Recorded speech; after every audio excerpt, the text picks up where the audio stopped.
Right, welcome back everybody for the afternoon session. It's quite a busy afternoon, so we'll just try and keep things ticking along. So our first speaker this afternoon is Ruaraidh Petre, who is the Executive Director for the Global Roundtable for Sustainable Beef.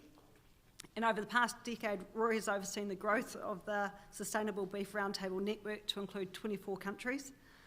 Ruaraidh is going to speak to us today on the global perspectives on New Zealand beef and the sustainability challenge and opportunity. So if we can please welcome Ruaraidh.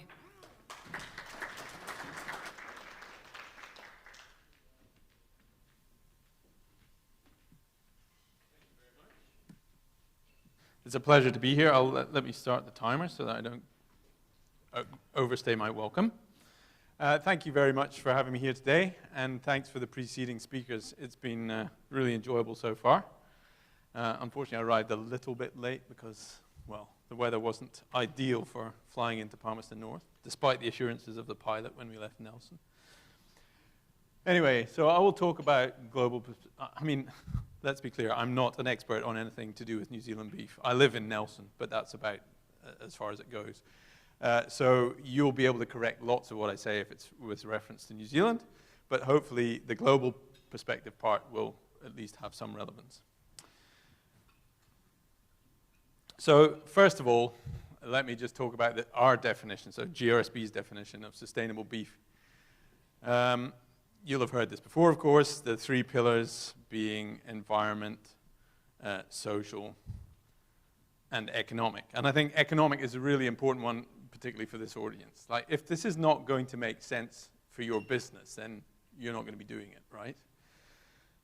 So everything we talk about has to be viewed with all three of those legs. It's no good to just think one of them is super important. We must pursue that at all costs. And I think we're seeing a lot of that today in maybe the minds of some consumers, some governments perhaps, with reference to what I've heard referred to as carbon tunnel vision, because everything we do is not just about carbon. It's also about feeding people. It's about the land that we use to produce that food. It's about biodiversity. It's about livelihoods. So let's not just obsess about carbon, but we do, of course, recognize how important that is. So underneath our sort of three pillars, we talk about continuous improvement, and we have these 5 principles and criteria accompanying them, covering natural resources, people in the community, food, which is predominantly food safety, I guess, but increasingly also concerns around what is a healthy diet. And efficiency and innovation, I think, is a really important one, again, for this group, because, if we can do more with less, and particularly if we can do that in a way that supports biodiversity, supports healthy diets, etc., then we're getting something right. The continuous improvement part, to me, is important. It's not a goal. It's not something that we say, okay, there's an end point. If you do this, then you are sustainable, and if you don't, then you're not. It's more about moving everybody, the rising tide lifting all boats, right? So we summarized it as planet, people, animals, and progress, just because we introduced the animals into that because that's part of the social dimension. I didn't really dwell on that, but I think the social dimension is really important. It's also the social license to operate that we heard Melissa talking about, and actually has been mentioned in some of the other sessions this morning. I just want to talk a little bit about some realities. I'm not going to go into all of the things which Melissa covered because she did it so eloquently. No, that didn't do what I expected. Okay, so basically there's a continuing demand for beef. So despite all of everybody's concerns about the environmental impact and the health impact and climate change and all of the rest of it, we continue to see people wanting to eat beef. And we heard about the inconsistencies of people's choices, didn't we, this morning? So, it's not going away, and we will need to meet the market to provide them with what they're looking for. And they have that sort of conflicted demand where, we want it because it's delicious, but we feel guilty about it because we think it might not be the right thing. Well, for a start, we need to tell the correct story that you don't have to feel guilty about it, because we can do this right. But that's not to say that everybody is doing it right. Another reality that I wanted to talk to, and just to shout out to Megan, this is an example of a shit map, because it doesn't have New Zealand on it. But it's a map of rangelands. So, okay, maybe you don't really have rangelands of any significance in New Zealand, or at least not natural ones. So that was a map by WWF, just showing you the extent of rangelands, which, okay, roughly speaking, that corresponds to areas that we can use for grazing, but won't typically use for crops. Some crop production obviously takes place on prairies, etc., and can be very good land for that as well. Now, if I superimpose a map of crops, you see it's a very small area. So basically, the point I'm trying to make is the vast majority of the land we have to produce food doesn't grow crops. That's all I'm trying to say. Does the red one make it go backwards? Yeah. So the light green that appears is the crops, and everything else isn't crops. So you can see it's the vast majority of the land we use to produce food. Then there's the concern of everybody about the greenhouse gases, and we can see where that issue is big, and it's not about enteric emissions. I mean, it's not only about enteric emissions. You can see that the biggest circle there by far is on Latin America, and while they have a relatively large herd, it's not as large as that circle would suggest. The big driver of those emissions is actually deforestation, not enteric emissions. So again, this is a biodiversity issue. It also happens to be a carbon issue, but let's try and get away from always thinking about everything as being a carbon problem. It's also a biodiversity problem. It's a land use problem. And there are things that we can do everywhere to improve the efficiency of production and reduce impacts like that. So the Global Roundtable for Sustainable Beef, we came out of a meeting in 2010, basically. So there was a lot of concern at that time, predominantly about deforestation. It wasn't actually a carbon discussion at that time at all. The big issue was, if you recall, a report from Greenpeace called Slaughtering the Amazon. And it was that the International Monetary Fund, the World Bank, had put in millions of dollars into the Brazilian Amazon to build numerous slaughterhouses. And Greenpeace was obviously concerned about the destruction of the Amazon biome.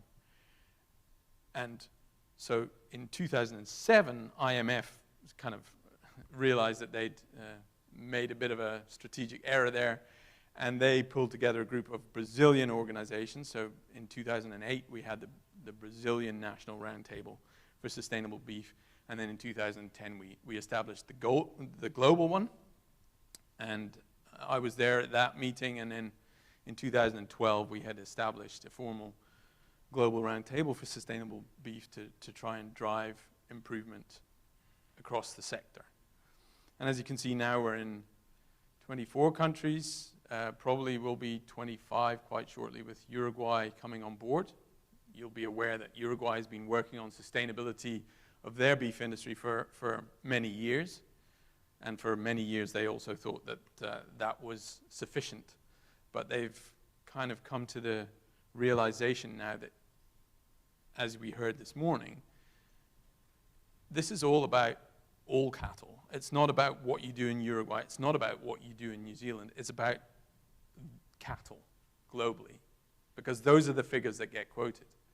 When you see an FAO figure for emissions, okay, we had that Gleam one where they've broken them down per continent. But essentially what they mostly do, in the figures that certainly get quoted in the media, are global averages. So we need to bring everybody into this discussion. We need to drive progress in the countries which are probably currently the least efficient. And there are many lessons that you've already learned in New Zealand. There are many lessons that Uruguay's learned that can be valuable to others. So China's there in a different color, because we have had an on and off relationship with a group in China, the China Meat Initiative, which is related to their, predominantly to their packer and processor sector, and a large number of importers. So there are many companies in China working on this, but it's been really difficult. It was particularly difficult over the last 3 years to actually go to China. And for any of you who have dealt with China, it's really important to have face-to-face contact with them, because that's the way they do business. They want to literally drink tea with you and then drink other things with you before they get to the point where they feel they can trust you and work with you. So we are still doing that. We are still trying to get China on board as a round table, but that will probably mostly be related to imports to China rather than the domestic production of beef in China. So just a little bit about our structure. We've always, from the very beginning, said it was essential to have the producers really driving this as much as possible. And that's predominantly because the impacts of the cattle industry inevitably are mostly on farm. I mean, sure, there are impacts after the farm gate or after the feedlot or whatever it is, but the processors, the packers, the retailers, it's a very small part of the footprint. But they've all made commitments. They've made commitments that apply across the whole chain, because their footprint includes their Scope 3 emissions, which means all of your emissions, right? It means right back to when a calf was born. Or as we heard this morning, in fact, it goes right back to the support, the maintenance of the dam. So producers are really important to this, and we've got most of the large producer organizations. Beef and Lamb's been a member for several years. We've got Cattle Australia, it's now called, right? They changed the name from Cattle Council. We've got Canadian Cattle Association. We've got the National Cattlemen's Beef Association in the US. We have several of the ganadero organizations in Latin America. And we think that that's essential. And the really successful roundtables, I would say, are the ones where the producers have driven it. So Canada and the United States, the producers really took this on board. As in Canada, they took it on board as a project of the Canadian cattlemen, and they have now formed a legal entity, but it was really driven by the cattlemen. And I would say the same in the US. They've got 51 state cattlemen's associations. They're all members as well. And they're involved in all of the committees, all of the work that gets done, because they know that if anything gets decided, that let's say the packers are going to start requesting from producers, the producers want to be part of that decision-making process so that they don't get asked impossible things. So the next, obviously, processors and allied industries.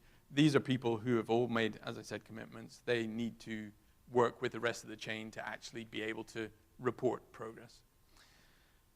Retailers, same story. Civil society, that's organizations like the World Wildlife Fund, the National Wildlife Federation, Solidaridad, which is more of a social issues NGO, and they're currently helping us with some work on more on the social angle of our goals. Then we have observer organizations, so government entities are not allowed to be voting members of GRSB, but they are observers, same with the UN. So FAO, the Global Agenda for Sustainable Livestock, is an observer of GRSB, and similarly we're a member of their organization so that we're on the same page basically where we're going. And then we have some consulting members. That's typically either university departments or individuals who've got some very specific expertise they want to contribute to GRSB, but they're not voting members as well. So the global goals that we set in 2021 are just some points in time, some things that we want to achieve by 2030. And one of them is around animal health and welfare.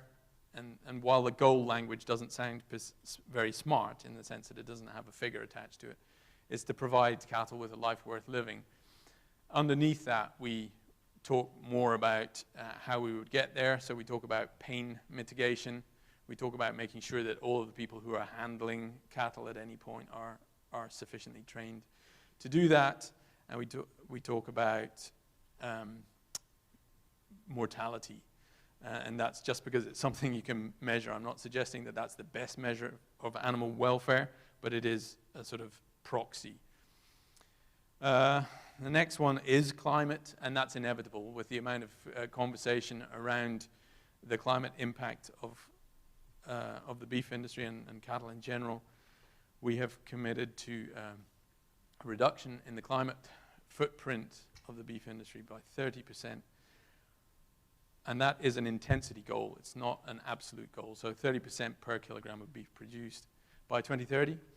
And then we have a nature positive goal, again, around making the beef industry a net positive contributor to nature by 2030. And again, the language sounds weird. Like if you're not used to dealing with NGOs like WWF, you might never have heard of a net positive contributor to nature before. But essentially what it talks about is being good stewards of the land, contributing to enhanced biodiversity, and basically looking after the resources that we are using. So if you want to see the entire document, because it's quite lengthy, it explains in much more depth than I have just done what those goals look like. You can find it on our website at that address, so grsbeef.org, sustainability goals. So just to talk a little bit about climate commitments. Obviously, lots of countries have already made climate commitments. Most countries have signed up to the Paris Accord, so we have these around the world, Australia, Europe, obviously you know New Zealand better than anybody.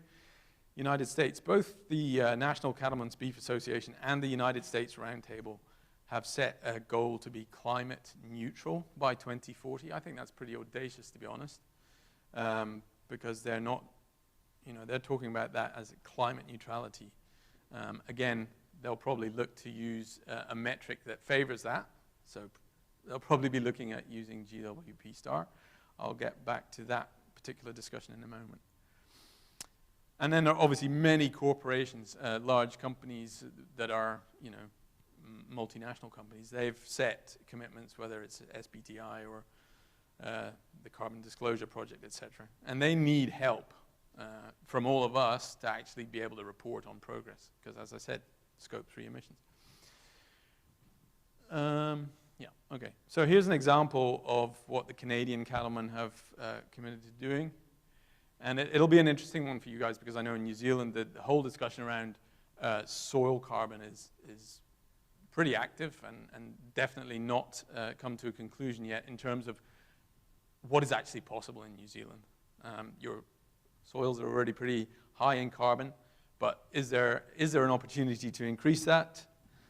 And what are the dangers if you have a drought and lose carbon from the soil? Anyway, in Canada, they were less worried by some of those discussions, and they have said that they want to sequester an additional 3.5 million tons of carbon every year. I mean, they use a huge amount of land there, right?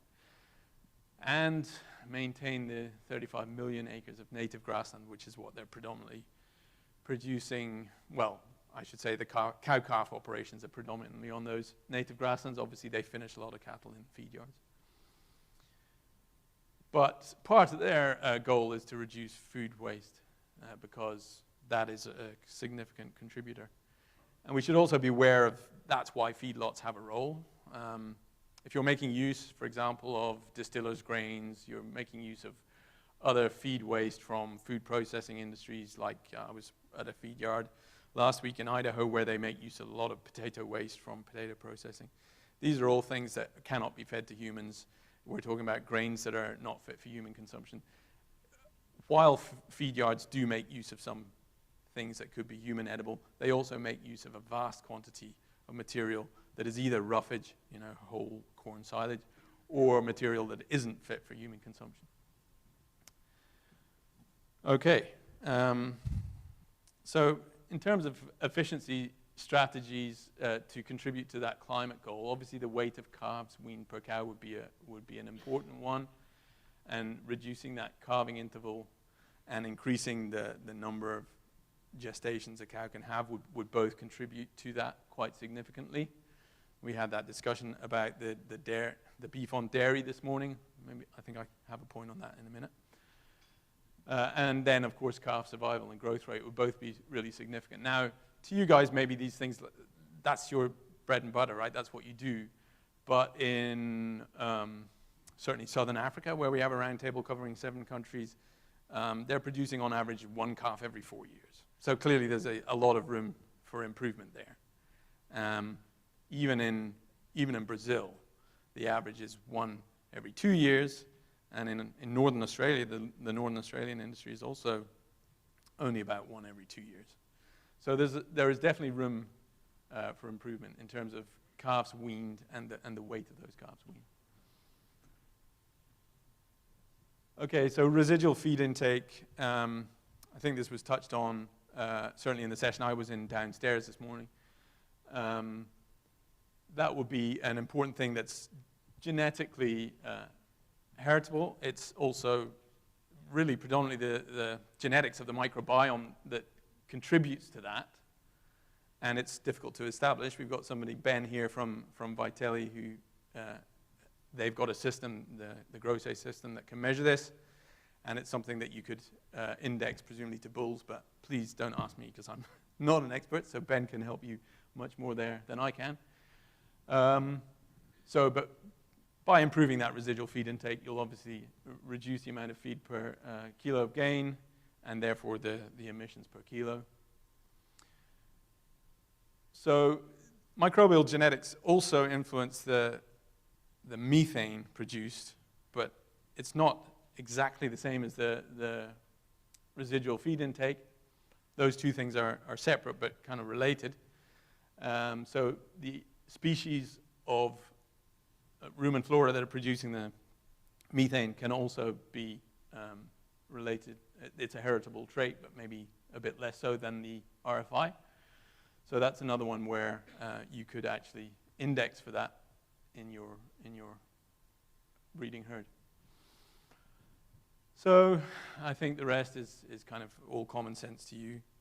In conventional breeding will be able to do a lot for you here, and with more modern technologies around data management, using IVF and gene discovery, we can probably accelerate the rate of progress there. We also heard this morning from Natalia and Nick, I wrote your names down so I got it right, about beef on dairy. Clearly there's some potential there. I mean, there are differing views here. What are you going to feed those animals? Well, presumably if you were to remove some of the cow-calf, pure beef cow-calf operations, there would be grass to feed these animals, but I can imagine that becoming quite a heated discussion depending on which side of the fence you sit on. But just in general, heterosis, and again, last week, that experience in Idaho was really interesting, just looking at how they manage the herds that feed into a very large feedlot. So I know this is not a New Zealand thing, but 100,000 head in that feedlot. They've got a breeding herd of 30,000 head, and they're using a lot of dairy genetics. They've got 3 purebred herds that basically keep their herd nice and mixed. So they've got a pedigree Angus, pedigree Hereford, and pedigree Charolais herd, and they're using those genetics on a rotational basis so that they keep the level of heterosis high, including in the genetics that they're putting into the dairy animals that supply them. And that is worth a huge amount of money to them every year. So, okay, not directly translatable to a New Zealand system, but certainly interesting in terms of the value of it. And then gene editing, the first approval, I think it was last year. Was it last year or the year before? Slick coat.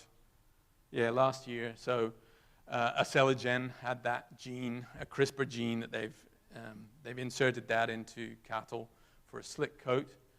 And I was in Colombia earlier this year. They've spent hundreds of years breeding criollo cattle in Colombia that acquired over the course of many, many generations that slick coat, but now it can be inserted into cattle as an adaptation to a warming climate. It seems like an obvious thing that would be desirable in some environments, but that was the first, and we assume there's going to be many more options for gene editing in the future. So obviously setting finishing targets, I don't have to tell you this, if you can set a target for earlier finishing or better weights at a given age, then you'll have improved your efficiency, profit, and decreased the emissions. So, and then the other thing that we can breed for are environmental adaptation. So as I said, you can either breed for things like slick coat or you can insert the gene, but once you've got those, whether it's slick coat or whether it's resistance to parasites and diseases, Those can be very valuable for sustainability. The one that in North America would be really interesting, again, not so interesting here, is bovine respiratory disease. If they could find the genetics, and that there are some there, but if they can find a reliable way to get that into their herd that ends up in the feedlots, that could save them billions every year.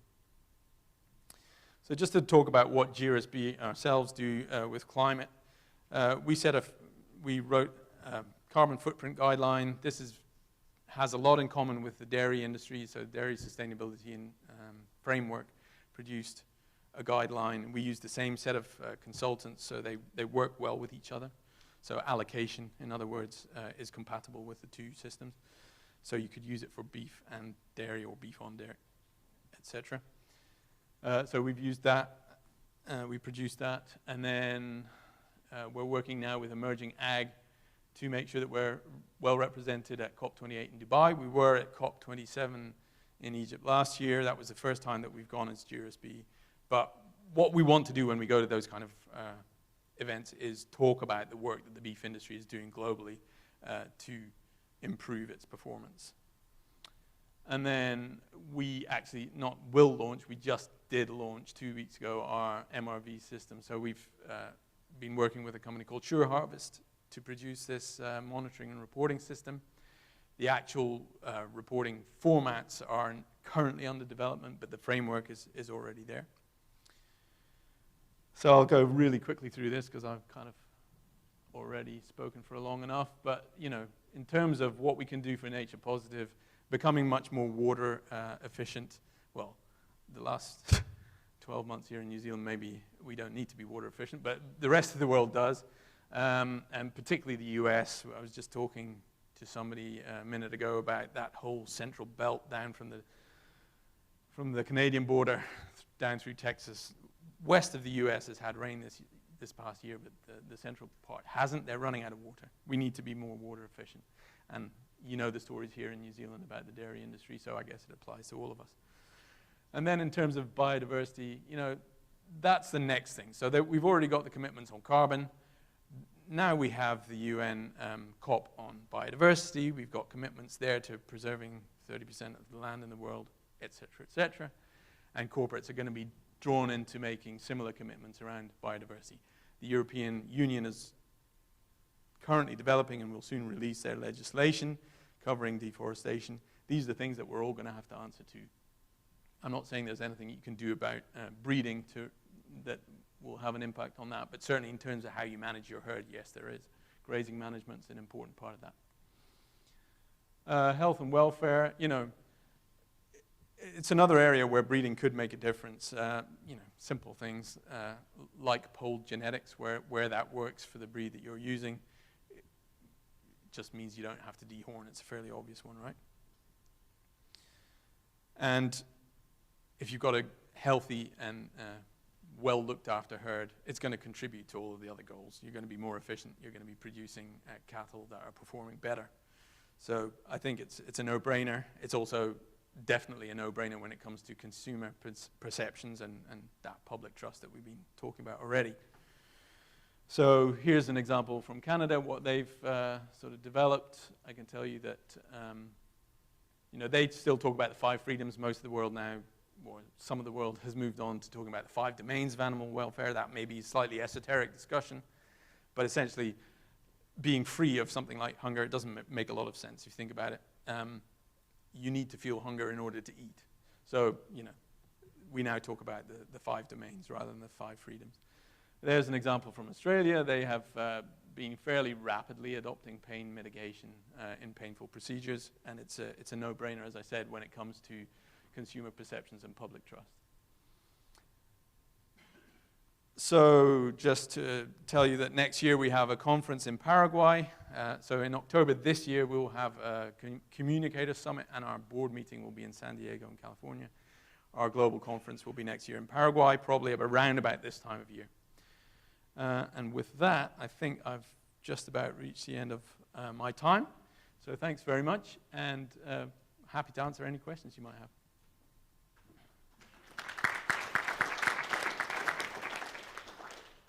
Thanks very much, Rory. So you will just just open up the floor to questions now. We've got right in the middle.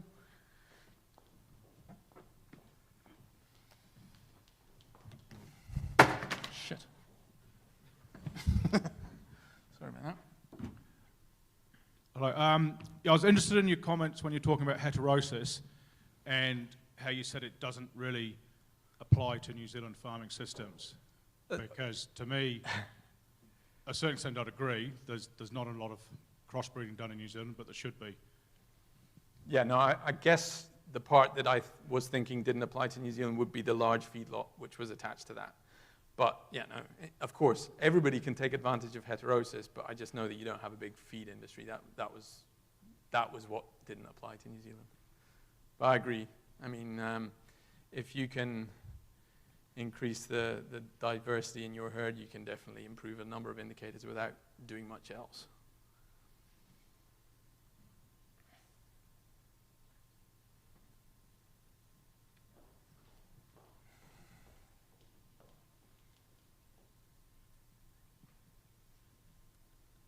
Interested in your thoughts on, we've got 1 million extra bobby calves in this country to find a market for.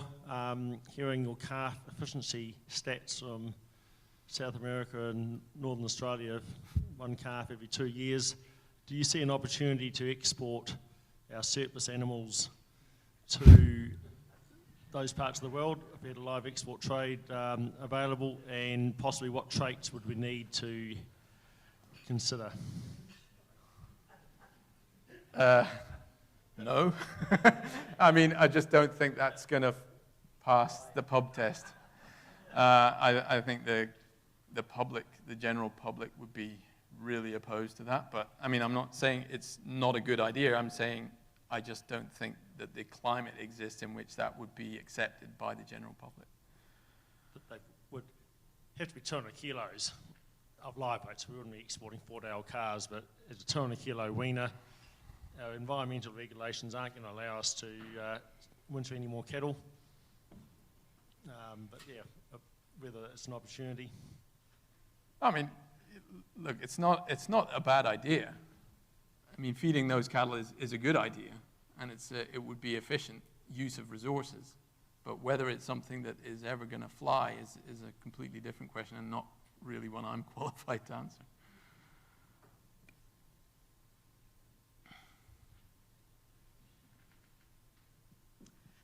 Amy Hugumboom. I was just wondering, I've had a little bit of involvement with the New Zealand Roundtable in the development of their goals, and just around the climate piece, one point or thing I questioned, and I'm not sure if GRSB have anything in there, but I suppose there's a lot of talk about climate neutrality and that sort of thing, but there's not a lot about adaptation of the beef sector to changing climate.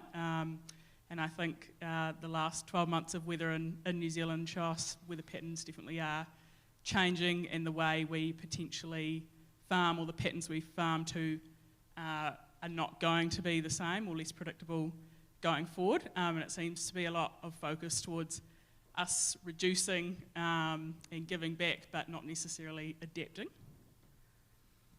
Yeah, and I think all agriculture needs to adapt, right?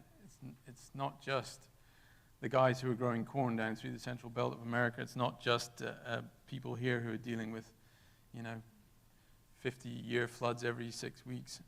It's everybody. And, Australia has also been through massive swings in weather patterns over the years. We know that that's going to get worse, right? So we need to adapt as much as we can, and that's part of what I was saying, heat-tolerant breeds, disease-tolerant breeds. We're going to have new diseases coming into places. Yeah, we do need to adapt, and I agree with you 100% there. But unfortunately, what's pushed onto us by policymakers is all about mitigation. I don't think that adaptation is not important. I just think that we're being forced into mitigation. We will need to adapt to survive. Like in many parts of the world, cattle production won't be viable if the climate changes much more extremely. So I agree with you, but I don't have a good solution to how we're going to adapt, because it's different everywhere, right? And while you raised that point, it just made me think again about another thing that we've been discussing earlier on about GWP star and whether that's something that's useful for the industry. Well, you know, it doesn't actually change anything. You use a different metric to measure something, you get a different number, and it may reflect the actual warming impact of the beef industry better to use GWP star, but there are circumstances in which you can't use GWP star. So if you're doing an LCA, you need a single time point, and GWP star works with a time series. So you're not going to use it for that. You're going to use each gas, and you're going to use GWP 100. So what we said in our LCA footprint guideline is that we should be measuring each gas separately. So split gas reporting solves a lot of the issues because you can calculate the actual warming impact of the total gases by reporting them individually. Thanks, Rory. Question, when you have a number of different groups that make up the global roundtable like you do, and you mentioned welfare and then talked about feedlots, right? And so from my context, the welfare issues inside a feedlot are completely different, obviously, to what we have here. How do you, as a global collective, deal with those sort of industry or sector level issues and then try to pull that together to a global reporting standard? Yeah, that's a good question. And it's also the reason why we've got this national roundtable set up. So we've got the global, which is really an umbrella organization for all of the national roundtables. And currently there are 12, but some of them include many countries. So Europe and Southern Africa take up many countries, and that's why we've got 24 total. But yeah, we set principles and criteria, which sort of define sustainability, if you like, and then we set goals. But at the national level, the National Roundtable sets indicators, means of verification, and they set priorities. So they'll take from our criteria the ones which are most relevant to their situation. So for example, we have in our principle on natural resources, we talk about land conversion and deforestation. Deforestation is an issue in many Latin American countries. It's an issue for Queensland, but it's not such an issue for New Zealand. It's not such an issue for Uruguay, where they have very little natural forest. It's not an issue for Canada, where they actually have forest encroachment. So yeah, the National Roundtable prioritizes the ones they want to work on, and then they determine what is the best way to measure progress. So a good example is Paraguay. They said to us, look, we've got a national law on deforestation. We are entitled to cut down this amount of forest, and that's what we will stick to. And we don't think that climate, our contribution to climate in terms of emissions is significant. I said, okay, well, all producers think that, right? Nobody thinks that we are causing climate change. We all think, okay, we have our part to play in fending off the worst, if you see what I mean. So the Paraguayans then said, well, we don't want to set a goal for reducing emissions. We think it's much more important to talk about efficiency and weaning percentage and weaning weight and all of those things. I said, well, those two things are pretty closely related. We can turn your efficiency goal into a climate goal, no problem. And that way everybody's happy. As long as you can report to us what you're achieving, then we can add that to our global progress report on climate.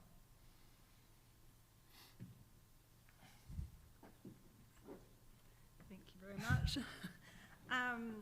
Just looking at the time, I think we'll wrap up there for Rory, but if we can all just show our appreciation. Thanks a lot. Thank you.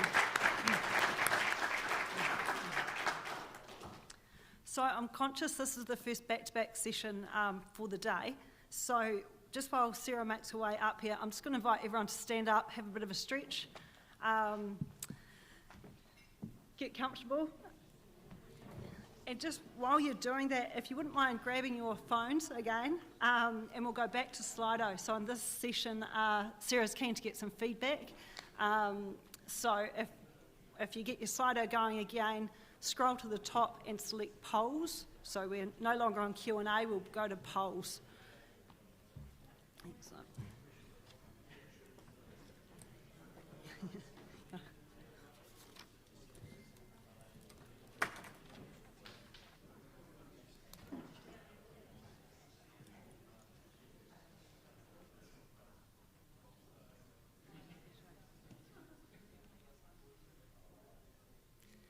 So how's everyone going with that? Can I get a thumbs up if we've made that change, please?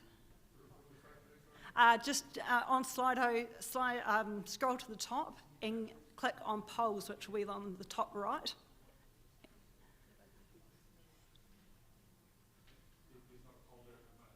No, there will be soon. Yep.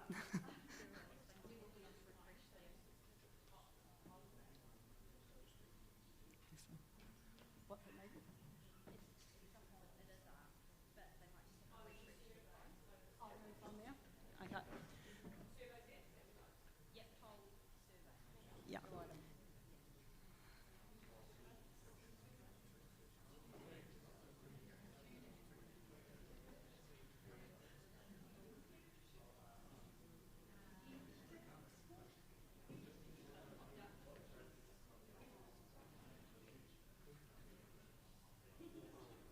So it looks like we're getting there.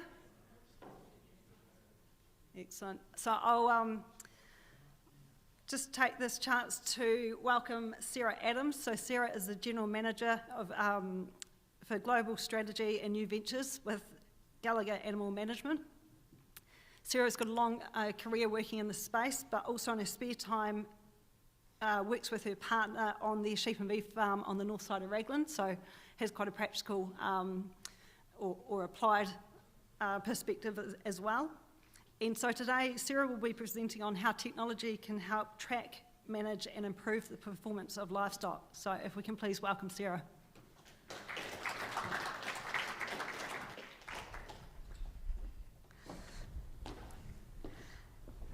Thanks, Anna, and thanks for inviting me here today to talk to you. So I asked Anna to get you to do a bit of a survey around those two questions you've just answered, because we don't know everything and we don't know what you're interested in, and it's really hard for us to help farmers and to help come up with solutions for you when we do a lot of customer insight work, but we don't know. So what I'm going to do first is present a little bit around what we are thinking around some of the trait selection and around technology, but then we'll have a look at those questions on Slido and see if I can help you with what technologies may be able to, or are out there to be able to help you with those things.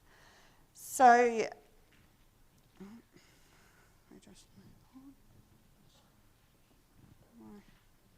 what am I doing here? This one? It looks like it's moving here.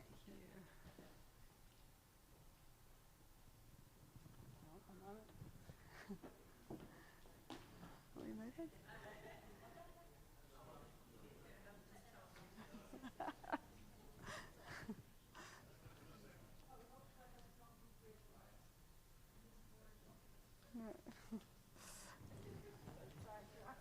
That's all right. We're fine. All right, we're just having a wee technical issue.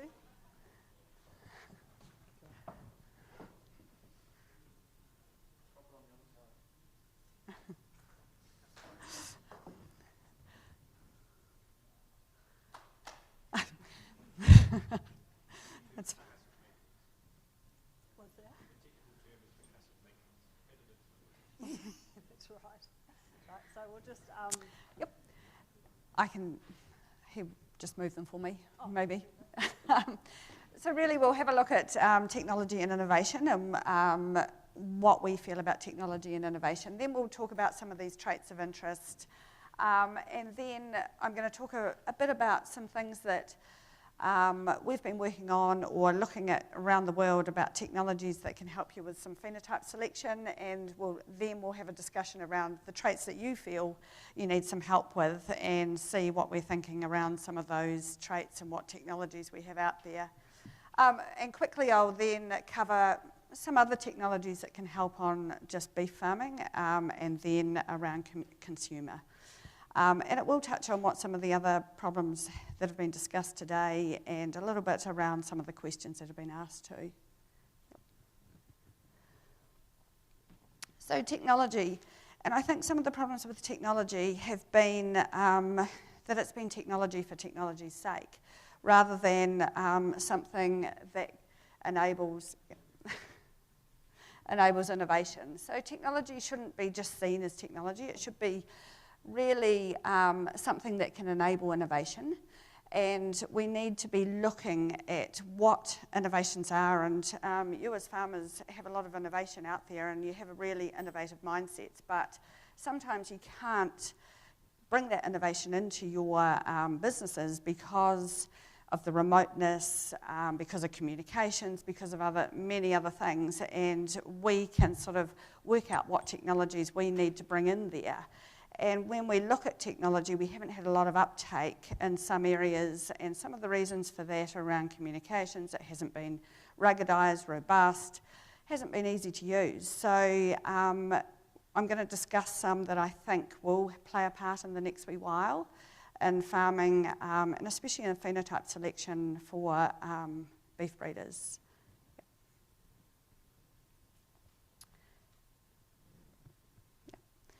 Yep, you can move on. So I think the biggest one that we have coming at us is wearables. So we've seen wearables in dairy. We've seen what wearables do in dairy. It's enabling that precision management to come into farming, and we've been able to see it really, how it's really helped the dairy industry. And I think we're now at the stage where it can really help the beef industry. So we see health collars, we see location monitorers, we see virtual fencing, and uptake. We haven't seen a lot of uptake in beef around these at this stage.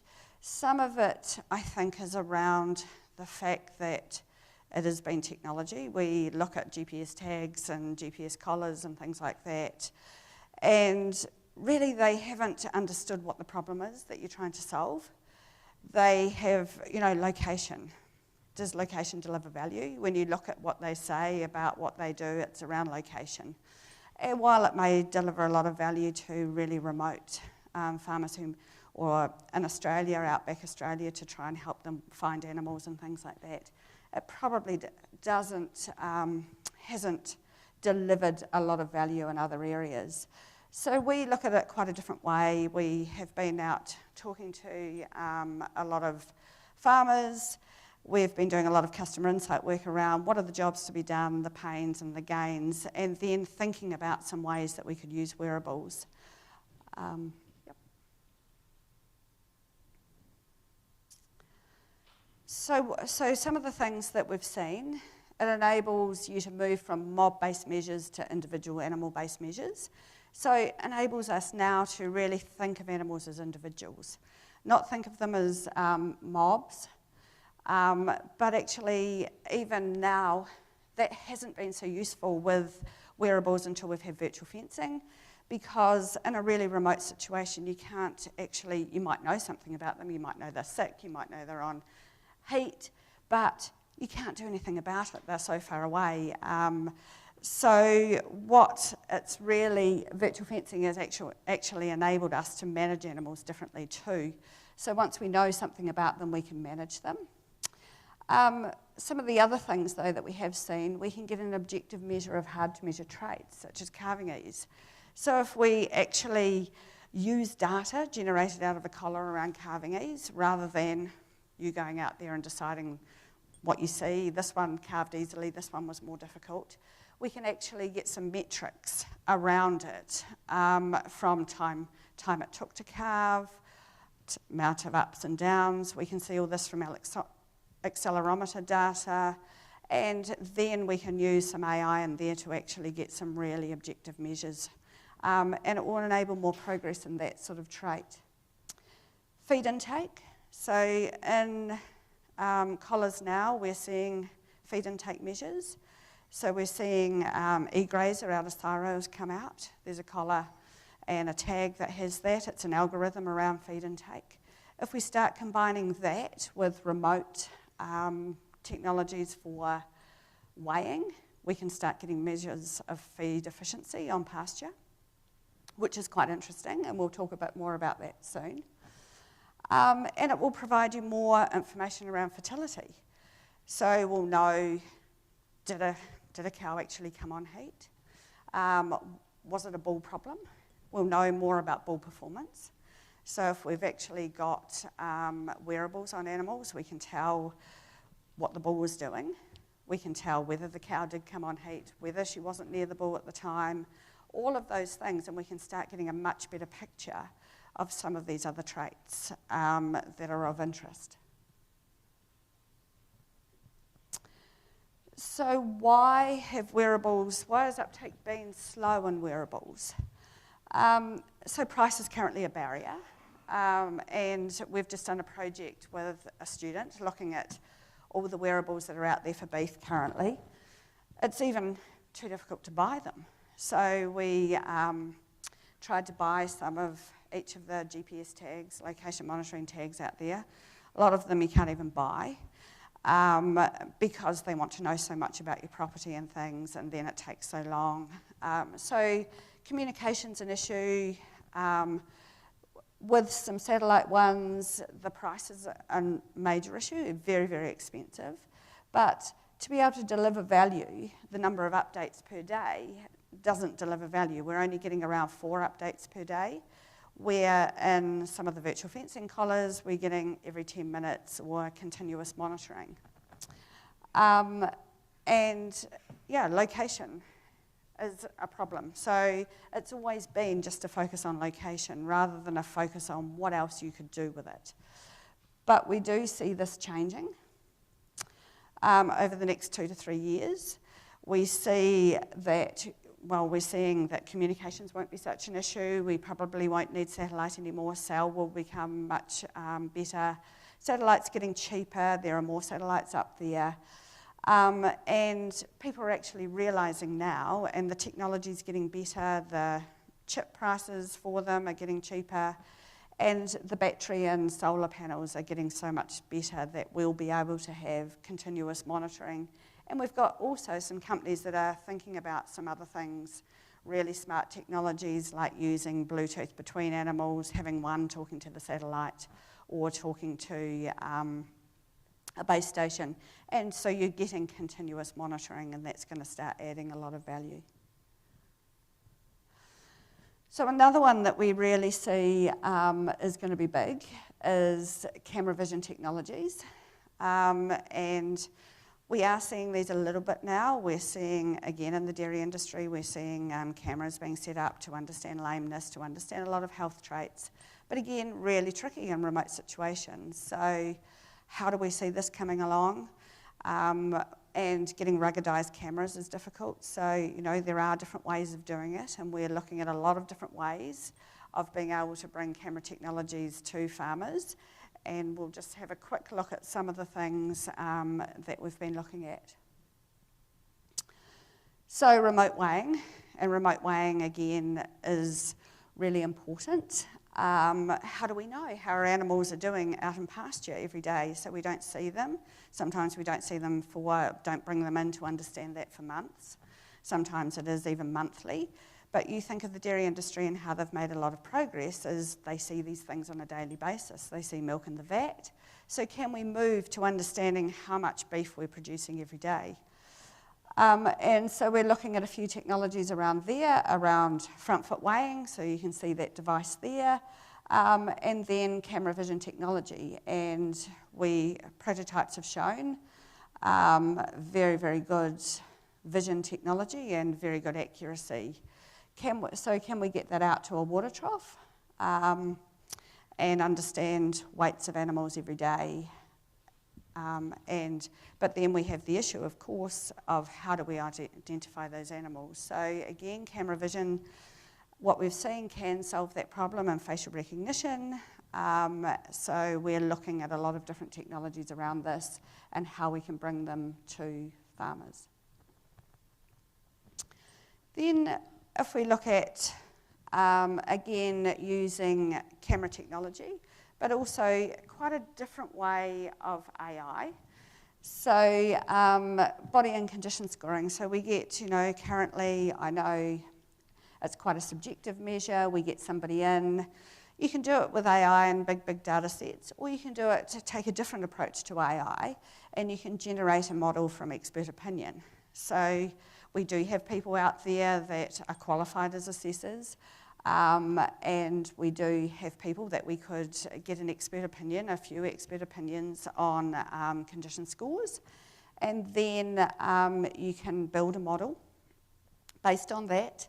It removes some of the subjectivity, reduces time and labour, and you can do it whenever you've got the animals near a camera.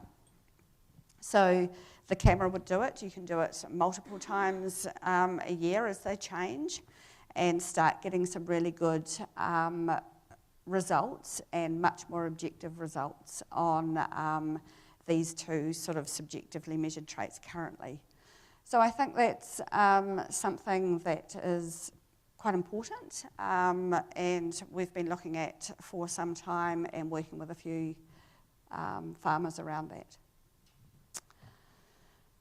So one of the other things that we saw as we've done our customer insight work is we ask, what are one of the biggest pains, and it's getting things into the weigh scale. So you're doing so many things, you don't get the things that you want to get into the weigh scales. It's just another job to do. You have to have somebody else there. When you're maybe scanning, there's somebody calling out numbers, but then there's somebody typing it in or writing it down. It's all tricky. And then we ask about condition scoring, and they might have done one mob, but they didn't do another mob because they were busy that day. So we've been looking at hands-free data collection. So on the left there, we've got a wearable tablet that actually works with weigh scales, so you just talk to it and can go back and forth onto the different fields in the weigh scales, and it enters data for you. Or the other one is just basically a headset that you are just talking, it talks back to you the data, and then it gets it into your software. So making it really simple.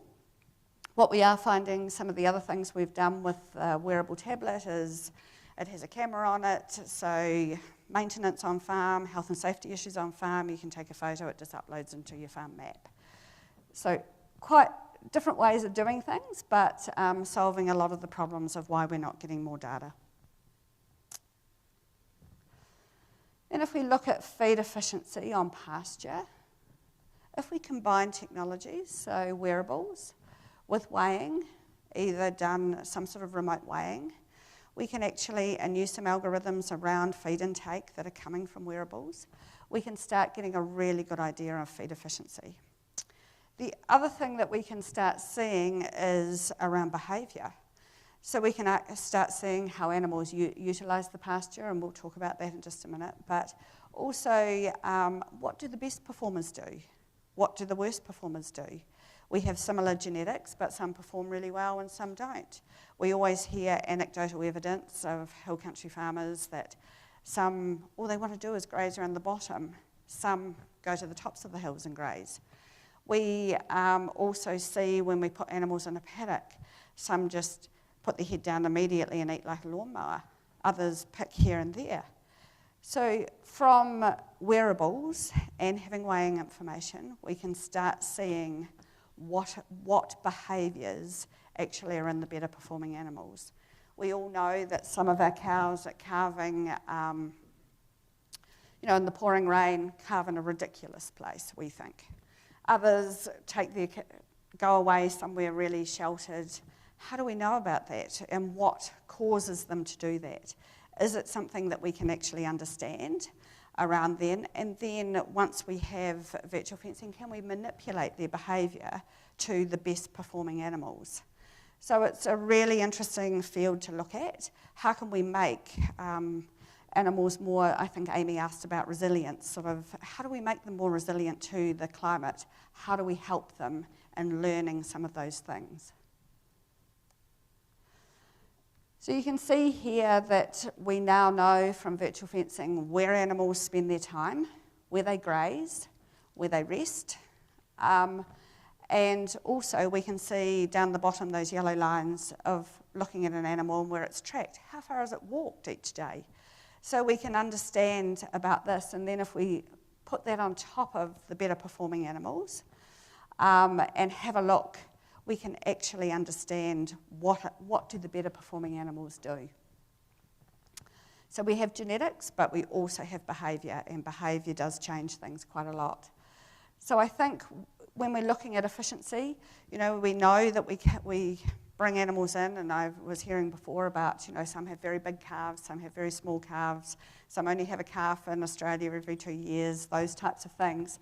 We have in beef, such a big opportunity to improve, bring that in, so make more animals better performing animals. We have a much bigger range than in dairy, and what dairy's been able to do is by treating animals as individuals, seeing what's happening every day, they've been able to tighten that in, and I think we can now do that. We've now got some technologies that we can do that with beef cattle.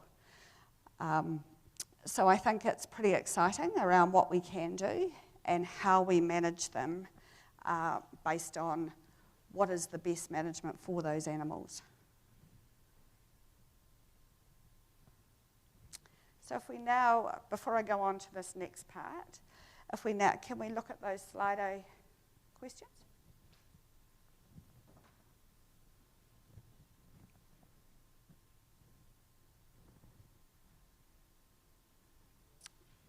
Okay.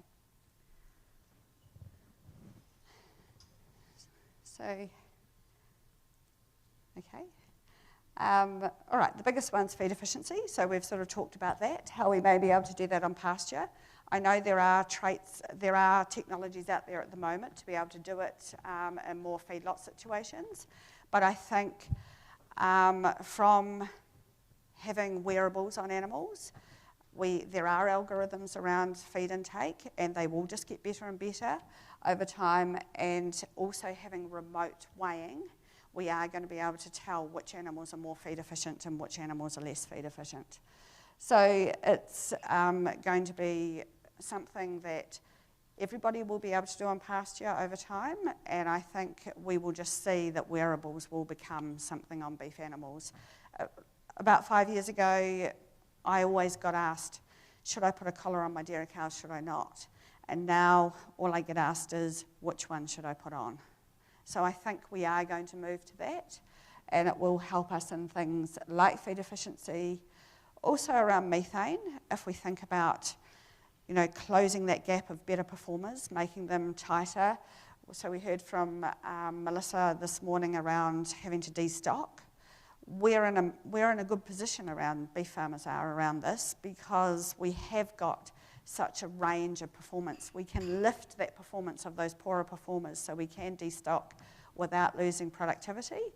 And then that also enables us to build that stack of things again that Melissa talked about, and then having a way to be able to show what we're doing. So we'll have a stack of things that we're doing on farm, and we can show it. So that, I think, will be really good in the methane story. We will be able to also, we'll just talk in a minute about another technology that I've seen out there and we're looking at the moment is a sensor that we can put on some remote weighing equipment, and from breath we can tell methane of animals. So these things are going to progress. We'll actually be able to benchmark. Also, satellite technology is enabling us to benchmark around how we're doing, or at least baseline ourselves of where we are with methane at the moment, or greenhouse gas emissions, and then to have that baseline to start with rather than that animal-based approach that we've currently got. Longevity. Yeah, that one, I'm not sure how we do more around that, but I think when we understand a lot more about the animals and be able to manage them for an environment, we may be able to make longevity better. When we understand more about fertility, I don't believe it's always, and being able to treat animals as individuals. You know, those cows that rear a really, really good calf, why are we not feeding them more? It's because we can't at the moment. It's really difficult. You'd have to have another mob. But with virtual fencing, you can actually just feed them, give them more feed earlier in the day, so you can manage them to their production, and hopefully things like that would be able to help with longevity. Is there anything else that anybody would like to point out, that thinking about where we may be with technologies? No? Okay, we can go back. Oh, the second question. So we had another one? Okay. So these, we will go on to more about on-farm, but pasture measurement. And we'll look at it in a minute. I think drones are going to be really good for pasture measurement over time. Also, we have invested in a company that does satellite combined with sensors and pasture measurement. So you have sensor technology in a few of your paddocks that gives you accuracy. You have satellite technologies that give you coverage over the whole farm. And that combines together and you get automated pasture measurement on farm. So I think that will be something that we'll just upload, and if we could upload that every day into our feed budgeting and then remote weights so we know what's happening, we could make some much better decisions, and then we could automate decisions on farm. Recording.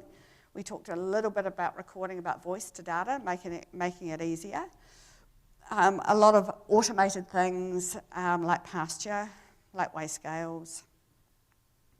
A lot of things that we get from wearables will be automated, just upload straight in, and then of course compliance. So we do upload into Nate now, but yep, things, not always Nate. People want data going many other places than Nate.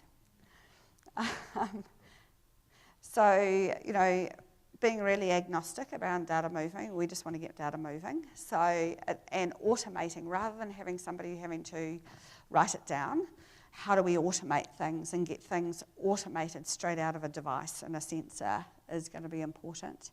And then for compliance recording, having data showing where animals have been or not been, showing what you've done around environmental things, showing what you're doing is going to be something that will come from more of these sensor technologies and wearables and things like that. So I think, yeah, that one is quite tricky, but I think really understanding what data is needed, where it's going to come from. So over time, you know, satellite for water quality, if we can do some things around satellite for methane, things like that, we can actually start getting that data and we can be baselined and then show the improvements we're making. Okay, if we can go back.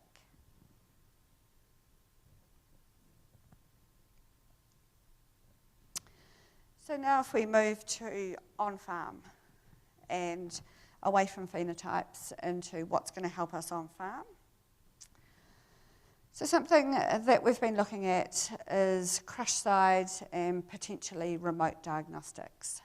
So we have been working with a company that's been doing breath diagnosis for pregnancy, so you can know pregnancy at 16 days just with a crush side device.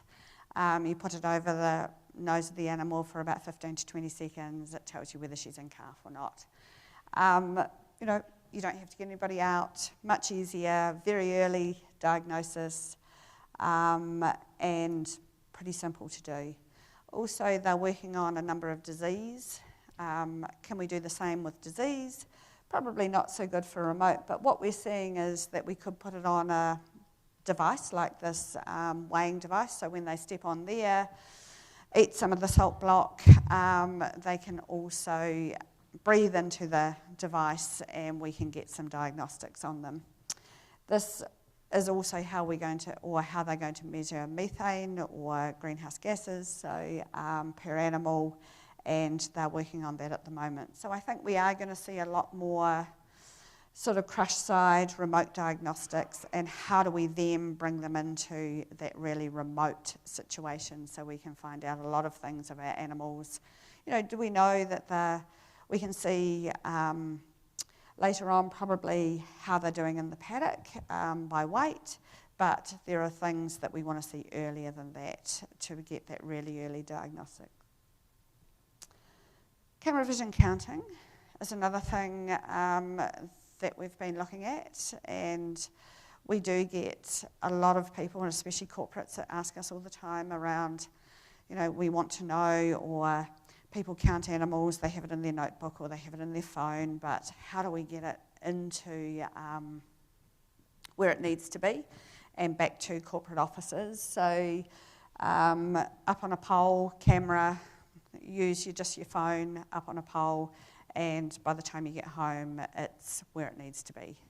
So much easier as you go into a paddock, you would just put the pole up, and then by the time you get back there, they're counted. So drones and autonomous drones, and I know autonomous drones are a bit of a problem at the moment. They have, we do have things that we can and can't do with them, but we have been looking at autonomous drones to make it easier than just actually having to fly them yourselves.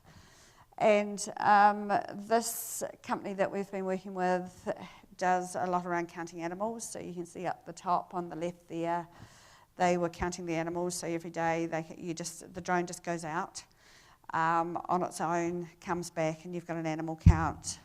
And you can see also it does infrastructure. It looks at infrastructure for you. So you just set up the map, and then off it goes every day and does your infrastructure. You can see very clearly there, do you have a water leak? You know, do animals have water? Don't they have water? And also counting the animals. They're also looking at identifying animals by drone, which is pretty interesting, and pasture. As we talked about, satellite. So satellite water quality, satellite pasture.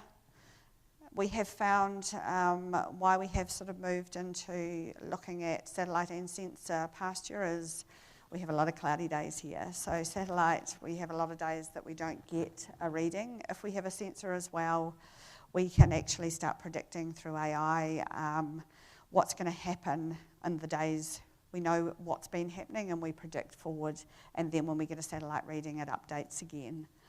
Water monitoring, so again, in those remote areas, how do we know how much water we've got? Satellite water monitoring, we think that satellite will become quite big around those types of things, and also just to baseline around greenhouse gases. Then we sort of move to virtual fencing, where it's all just putting a fence anywhere that you would want to at any time and moving and monitoring animals from your device.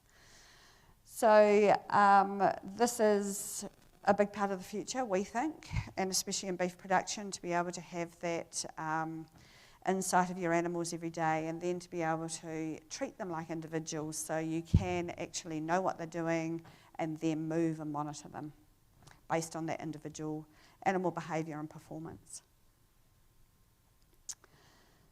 And then we're combining it with technologies, so weight, pasture data, to make those real data-driven decisions of when to move animals, and knowing more about them and making sure that we're moving them at the right time, that they're performing to their optimum, and understanding which parts of your farm are performing and which aren't performing. So you can see with the heat maps again there, I think most hill country farms would have a part of their farm, probably 10%, that's not performing very well.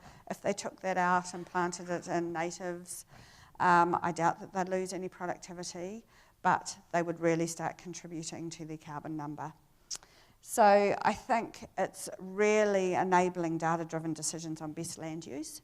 If we asked you, would you do that at the moment? You're probably a little bit nervous about it, but I think when we have some data-driven data around it, many of you could do that and actually not, lower your stocking rate a bit, improve animal performance, and take those parts of the property out that aren't performing. So really what it's all around is managing every animal like it's your only animal, and know with confidence which to move, which ones to treat, which ones to keep, which ones to cull, and which ones to mate.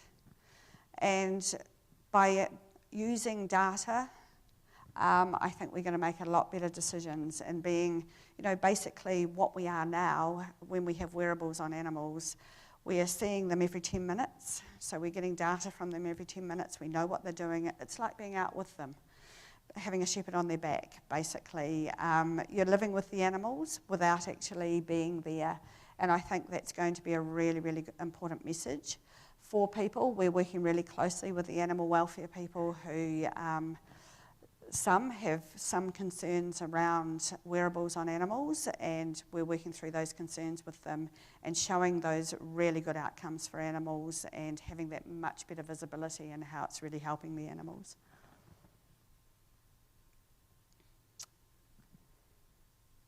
Then I'm just going to finish on some technology to help meet increasing consumer demands. So we're seeing more and more, and you've heard today, we're seeing more and more that consumers can actually make or break our brand as well. They're starting to decide what's right and what's wrong and where they'll buy, and is natural more important than organics, and is this better than that, is health, and all of those things. So how can we actually use some technology to give them confidence in what we're doing?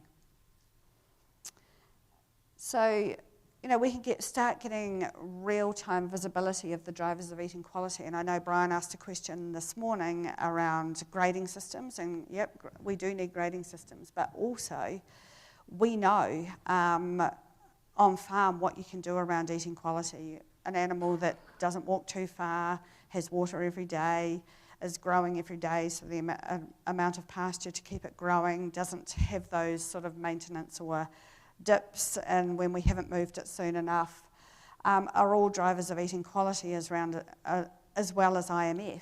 So if we can start monitoring animals and knowing these things, so know how far they're walking, making sure that we're setting up our farming operation to enable them to do all those things, making sure we've got the remote weighing to know that they are performing every day. When it starts just sort of dropping off a bit, we're moving them, ensuring they have water every day from satellite, and all of those things. We can actually do a whole lot around eating quality of our animals.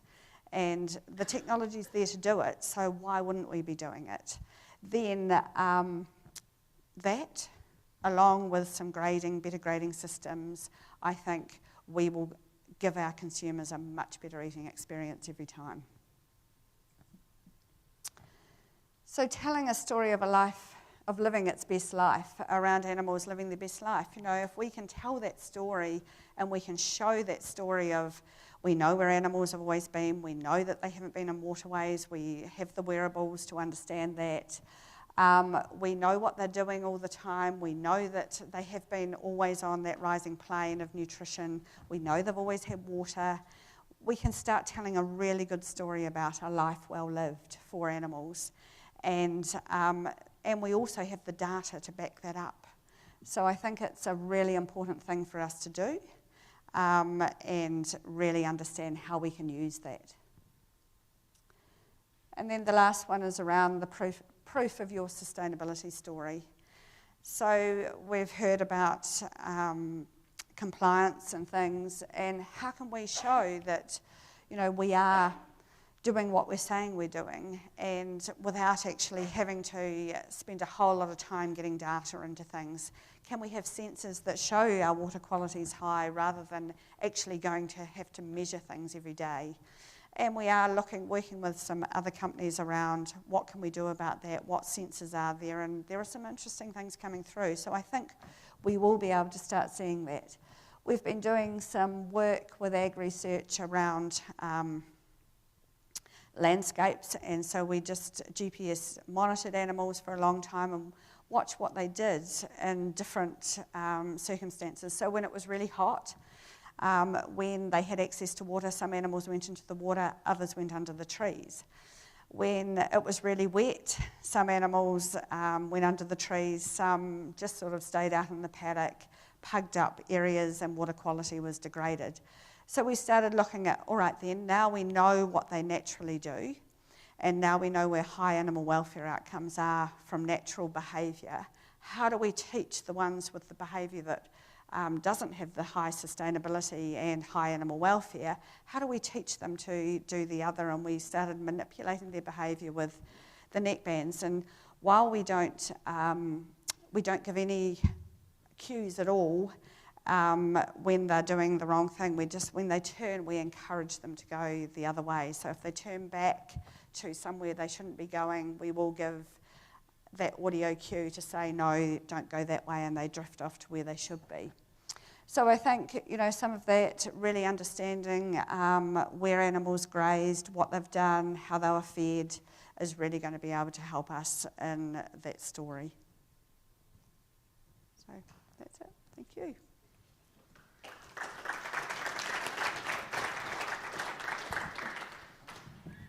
Thanks very much, Sarah. That was really interesting. I see there is a question has come through on Slido, so I'll ask that one first, and then if anyone else has a question, just raise your hand. We'll probably only have time for one or two. So I'll just start with, how does the remote weighing work? The device, the front foot weighing, so front foot weighing, animals come up to the device and they put their front feet on. We have a salt block or a molasses block up there. There is an algorithm in it that calculates the full body weight from the front feet. And then if we're talking about camera vision weighing, camera up, and you saw there's an algorithm built based on the shape of the animal that calculates the body weight of the animal. Excellent, thank you very much for that. Any other questions? Got two here, yeah. Fascinating stuff you've shared with us. To me, one of the staggeringly old-fashioned things that goes on in our meat industry today is carcass grading. When I took over my farm in the mid-80s, I went to a meatworks. And in the 1980s, I couldn't believe that grading was carried out by some bugger sitting on a stool, looking at a carcass going past, and P2, P3, whatever, P1. Have you guys got anything, and are you encouraging our meat companies to do anything to actually get some measured yields off carcasses? If there's one issue holding back the productivity of this industry, the failure to reward farmers for the meat that actually comes off a carcass rather than paying the same for bone and fillet steak, would have a huge impact. Are you doing anything to deal with that? No, we're focusing more on farm. So on farm, yeah, we're not focusing in that industry at the moment.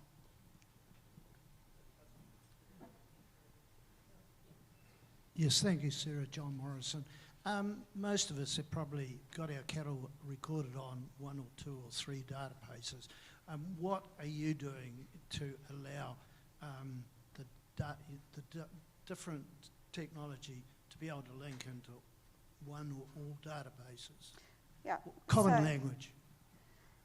Yep. So we are working with the data standards that have been developed in New Zealand, and we're agnostic to data. So all we want to do is get data moving. So we're working with as many providers as we can to get APIs and get data moving. But that is very much where we want to go, is just to be able to get data moving. Because unless we can get it moving, we can't create value. Excellent. Yeah, just one last question at the back. Thank you. Have you investigated facial recognition as an alternative to EID? We have. So we're working at the moment, we're looking at that.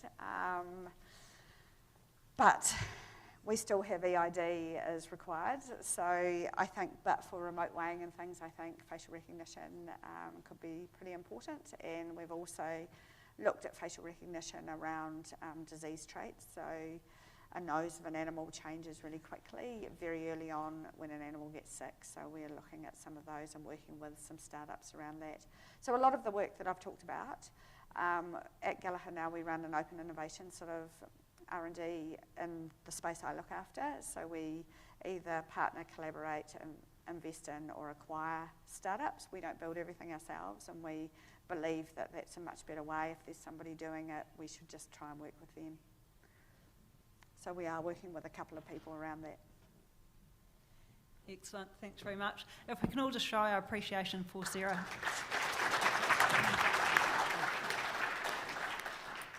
So we'll break now for afternoon tea, and we'll be back here for our final session. We'll start at 3:30 sharp. So yeah, go and enjoy a cup of tea, and we'll see you back soon. Thank you.